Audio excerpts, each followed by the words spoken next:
Lord, real talk muna ako sa'yo ngayon ha. Bakit ako na naniniwala naman sa'yo, nagtitiwala sa'yo, hirap na hirap pa rin sa buhay? Samantalang may mga kakilala ako, hindi nga naniniwala sa'yo eh.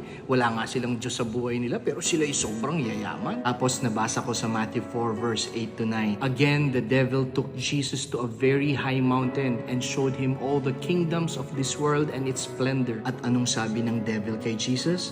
All this I will give to you if you will bow down and worship me. Hala?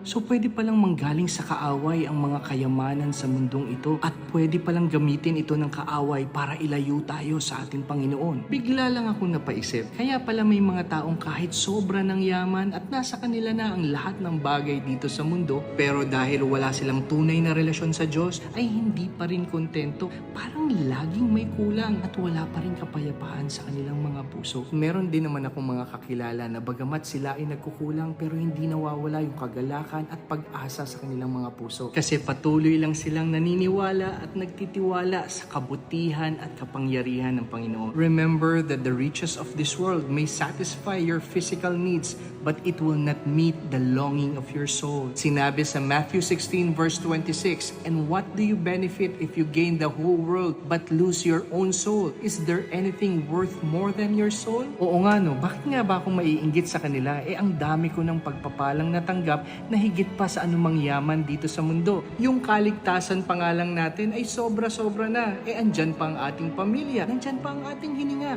At meron tayong Diyos na siyang tunay nating kayamanan. Real talk ulit Lord, wala na pala akong maihiling pa at ang tanging magagawa ko na lamang ay magpasalamat at purihin ka.